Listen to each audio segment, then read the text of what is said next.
¿viste lo que dijo? No. Hay una... no que eso se acabó. Hay una...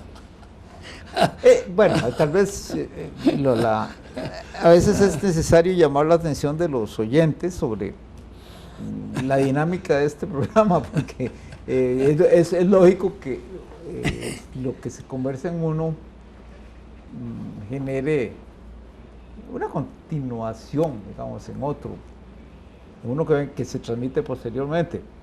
No, en un programa anterior estuvimos hablando de la cuestión de los mercenarios en los ejércitos modernos, que ahora se está dando de maneras muy curiosas.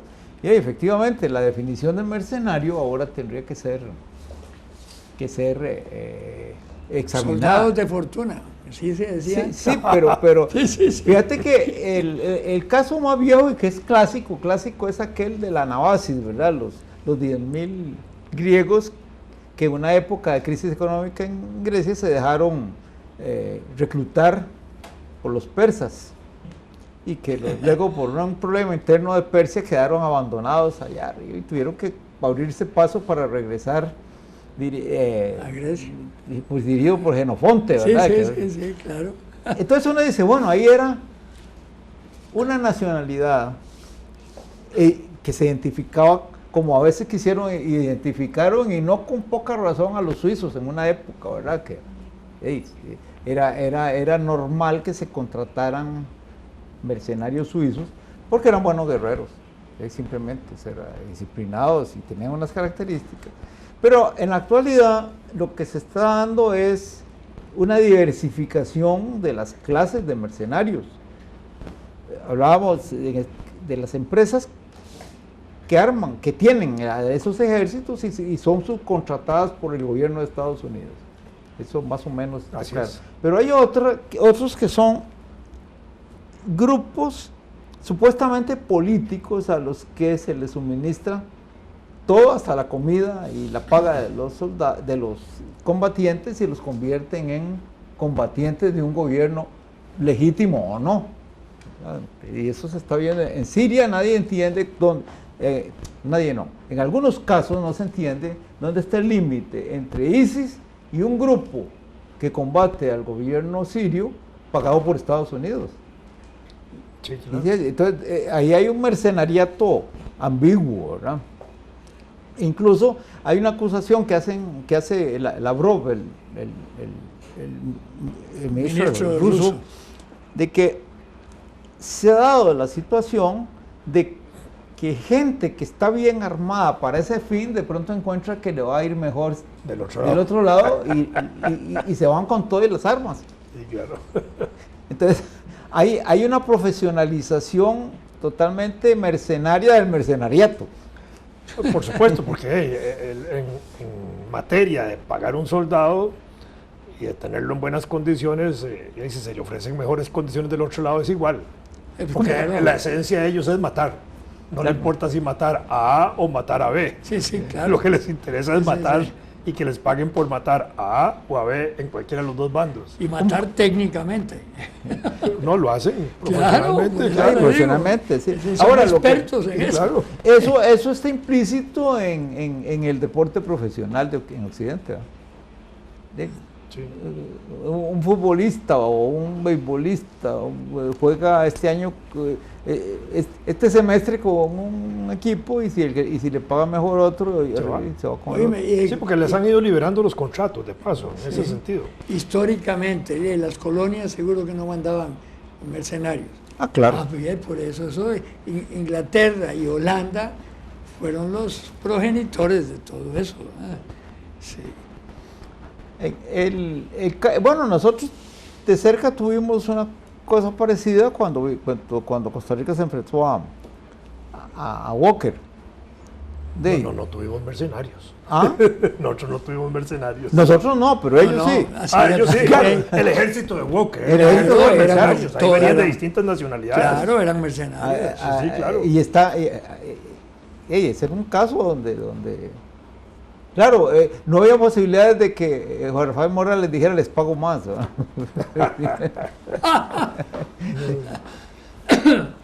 Ni con la ayuda de Perú. Hay una novelita de esas ayudando. cortas, tal vez vos ayudas con tu memoria tuya.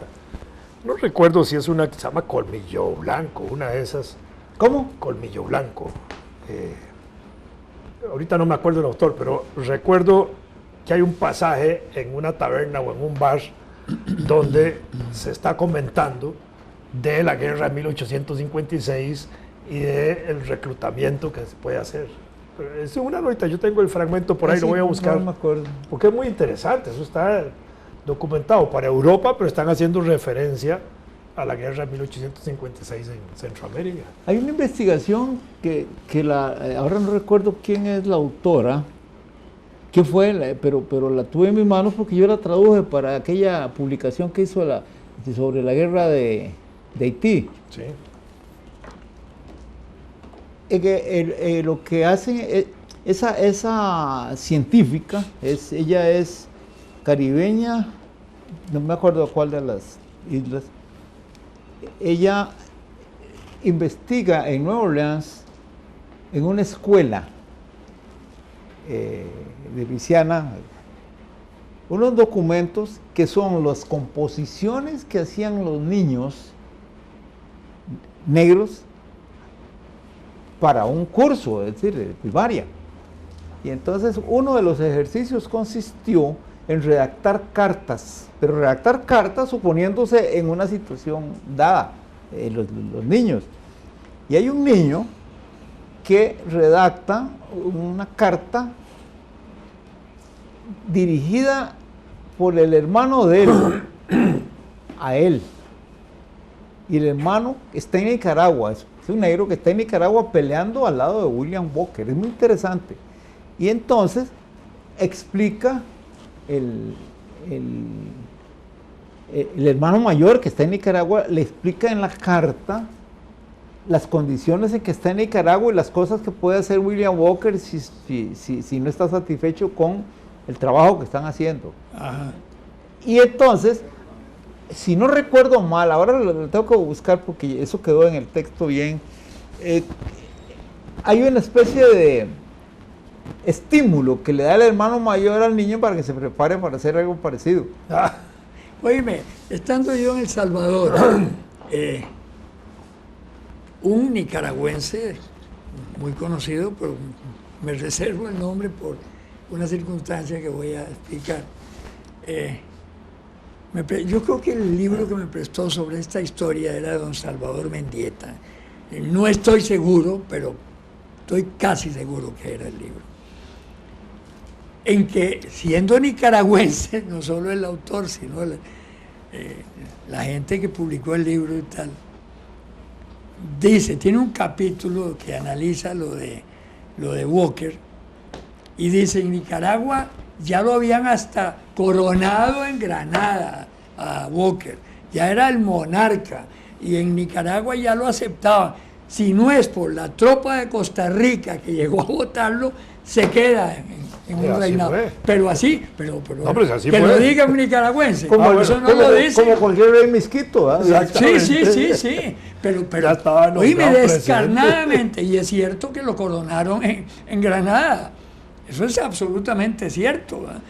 Pero yo nunca lo había oído en la misma campaña del tránsito de Obregón, ahí se menciona algo.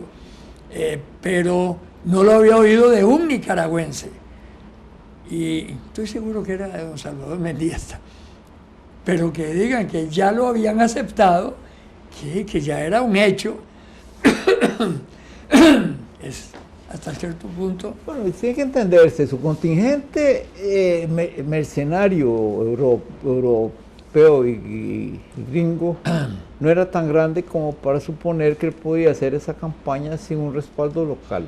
Tiene que haber habido cipayos en paleta, ¿verdad? Claro. Pero el mismo Mora en sus proclamas advierte, hay de aquel costarricense que amenaza con pasarlo por el paredón si es del caso, por a que el le sirva, papayo, que como sea dicen cómplice. en El Salvador, Sí, pasarlo claro. por el papayo. Sí, pero es inimaginable que él pudiera haber sostenido esa campaña sin sin en quién apoyar. Es decir, no podía transportar cañones sin burros. Sí, claro. Así es. Y es que en realidad fueron dos, ¿verdad? Primero cuando la primera rendición y después volvió. Es decir, ahora, muy reiterada la cosa. Y también el regreso lo apoyaron. Lo agarraron en Honduras, por dicha. Sí, por decir los hondureños. Lo agarraron en Honduras. Sí, claro. Pero él tenía lamentablemente no se rindió ante tropas costarricenses. Porque el 1 de mayo de 1857, porque si hubiera sido en esa ocasión, ahí lo fusilan. De acuerdo claro. a la norma de la época, que lo podían fusilar y en estado de guerra también. Y eso le perdonó la vida y con el compromiso de no regresar, y sin embargo regresó. Entregó las armas. Pero él tenía una idea de la tolerancia, latina, para decirlo de alguna manera, después de su aventura en México, sí, claro, Sonora. Bueno, esa es la inspiración de los Trumps, exactamente, eso mismo. ¿Ah? No, fíjese que la filosofía, cómo va a actuar, todas las cosas que diseña y dice son copiadas de pero Trump de está hablando Walker. de anexar. La diferencia es que William Walker era un intelectual. Trump, como se ha dicho de algún candidato a la presidencia de este país, nunca ha leído un libro, como dijo, creo que lo dijo Biden o Sanders. No, Biden, pero dijo, Biden, sí, que no tiene ni idea de tal cosa, no tiene ni idea. Nunca se ha leído No tiene idea. No tiene idea, sí, ¡Pum! Y paró. Pero además dijo que no había leído ni un libro. Sí, así es. Qué sí, claro. Pero bueno, habló bien, ¿verdad? Me pareció muy interesante. Muy interesante, sí. Porque es un tipo que viene saliendo de una tragedia familiar. Claro. Acaba de morir el hijo de un cáncer hijo y la esposa. Y entonces tuvo que separarse un rato de la política, pero qué discurso se echó más. Sí. Muy sentimental, muy sentido. Sí. Sí. No, y el de Sanders me fue muy interesante. Ese fue más interesante. Sí, el de Sanders fue bonito. Pero, sí, el de Sanders lo bonito fue que él, su posición era de que él no había claudicado, que había llegado a un acuerdo en el que le habían aceptado sus posiciones y después lo ratificó Obama, definitivamente, sí. Sí, hay un giro moderado, pero un giro a la izquierda, definitivamente. ¿Vos no te acordás cuando Bernie Sanders tuvo que explicarle a Trump que lo que era la diferencia entre los países nórdicos, el socialismo de los países nórdicos y el socialismo, porque dijo que eso era comunismo, que el socialismo, y se lo explicó como a un niño en la escuela, ¿verdad? Que por eso te digo, ese carajo de veras no ha leído un puta libro. Bueno, pero yo creo que la expresión borre. Yo creo que esa expresión hay que ya la Corte Suprema de Justicia hace muchos años dijo que eso no servía ni siquiera para insultar. Sí. ¿Te acuerdas? Hay una sentencia. Claro. Ya es un adjetivo que se puede usar a diestra y siniestra. Y sobre todo contra un imbécil como pero yo creo que hay un porcentaje muy elevado de costarricenses a los que hay que darles esa explicación también, ¿va? Sí, no, pues claro. Sí. ¿Te acuerdas? Yo me acuerdo aquel que una vez por algo que dije yo aquí, no digas el nombre porque vos me explicaste algo sobre ese nombre, que me mandó un email. Así que usted es rojillo. Entonces, ¿usted es idiotilla? Tontillo. Es más bonito tontillo. Pero es que... Lo hubiera dicho a los ticos rojito. O rojitico. Sí, es una... A mí me dijeron, no recientemente, pero sí hace como 8 meses, no me acuerdo, y eso sí ni lo comenté. Me dijeron, mire ahí don Álvaro, usted está entre dos rojillos. ¿Entre dos rojillos? Sí. Pero qué baratillo, ¿verdad? Dos rojillos. Sí. Dos billetillos de 1000. Nos hubieran puesto con Carmen Lira, por lo menos. Sí. Claro. Que esa sí es roja, rojita, como dicen en Venezuela. Y sin embargo salió en un billete que es como amarillo, por ahí. Viste que quieren anular anaranjado. a la mesa, al partido de la mesa de la oposición, anularlo porque cometieron el fraude en 100 votos fraudulentos. Bueno, eso es un enredo lo que hay en Venezuela. Ya empezó el juicio en los Estados Unidos contra los sobrinos de la... Sí. De la y lo peor es que llegaron a un arreglo y confesaron que tenían contactos en... No solo eso. Ya el expediente está en línea porque ya se presentó el caso a la fiscalía y ya está todo el expediente en línea. Entonces hay una parte del expediente que tiene, digamos que fue rechazado obviamente, porque fueron las primeras declaraciones que dieron los sobrinos cuando venían presos en el avión, donde no hubo, digamos, un debido proceso, como se dice en Costa Rica. Entonces ellos dieron declaraciones y ahí comprometían a medio mundo. Sí. Pero ya después no, porque viene el caso, digamos, ahí hay una separación de los dos. Uno, que es el sobrino, que es como hijo de Cilia Flores, la esposa del mandatario, a quien le ponen los abogados primero de PDVSA, después tienen que quitárselos, ¿verdad? Porque metieron ahí un enredo. Claro. Al otro lo habían dejado desamparado, sin abogados, que es sobrino también. Y ya inicia un proceso de defensa diferente y ahora ellos orientan, digamos, a algo que me pareció muy extraño en la forma, que es que ahora ellos aceptan la culpabilidad de las drogas porque está todo documentado, con videos, con documentos, incluso están ahí en internet, se puede ver todo eso, y aceptan todo el cargo del tráfico de drogas, pero dicen abiertamente que eso era de la guerrilla de las FARC. Y a mí me parece que eso ahora es más grave, no por la guerrilla, sino por el gobierno de Venezuela. Porque el gobierno de Venezuela, digamos, porque aquí están eximiendo a los militares comprometidos. Sí. Ellos lo que dicen Yo no había visto eso. Que traficaban la droga de la FARC. Pero la droga de la FARC no se trafica en Venezuela, sino es con el consentimiento del ejército. Claro. Porque la frontera que cierra Maduro, justamente, la cierra, el año pasado y es la frontera que está en límite con las áreas donde está peleando la guerrilla. Sí. Y fue una especie de condición que estableció para las conversaciones de La Habana, de manera muy indirecta, para que no se resolviera nada de las negociaciones de paz en Colombia hasta que se resolvieran aspectos de frontera. ¿Por qué? Porque tenían que arreglar, digamos, el manejo de la frontera en términos de la negociación, porque por ahí seguía pasando y porque se estaba negociando de paso que esas áreas de Colombia en manos de la guerrilla siguieran en manos de la guerrilla en este periodo de paz que puede iniciar, ¿verdad? Donde los guerrilleros no van a ser metidos a la cárcel, sino que les van a dar regiones por cárcel, y al tener las regiones por cárcel siguen siendo en la práctica los dueños reales de todo lo que sucede ahí, que es lo que ha pasado. No es que ellos son productores, la guerrilla no es productora de droga, pero sí tenía que cobrar impuestos a los productores de droga, que es lo que ha sucedido. Y ahí la pasaban hacia Venezuela para sacarla, y eso sigue funcionando. Oye, pero en la primera, yo no me acuerdo cuándo fue, pero hay una declaración, cuando fueron capturados, que comprometieron a Diosdado Cabello. La primera, sí, claro. La primera, claro. El cartel de los soles. Y dijeron hasta el nombre de los soles, sí. Ahora no, incluso el juicio cuando inicia, ahora, hace pocos días atrás, conduce a que la propia Cilia Flores se entre en un estado depresivo tremendo, casi 4 o 5 días fuera del activismo político, y el presidente Maduro se retira, no asiste a una de las conferencias internacionales que tenía que asistir por atender también a su señora. Es decir, es una situación media compleja. Claro, claro. Nos traen un cafecito, que pase. Sí, que ponemos aquí a Chelita al frente de todo el público. Bueno. Por supuesto. Muchas gracias, mijo. No es un cafecito virtual. Si sale en cámara dirán que es rojilla. Esta sí es rojilla.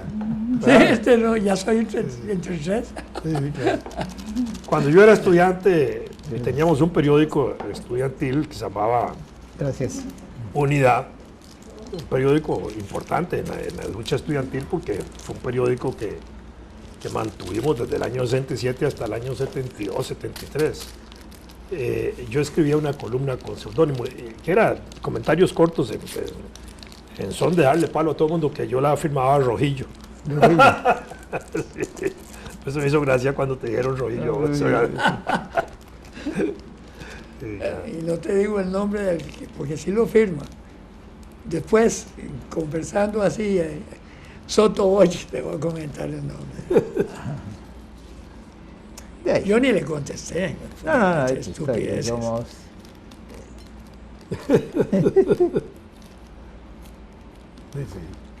A mí me pasó que en la primera campaña de rector,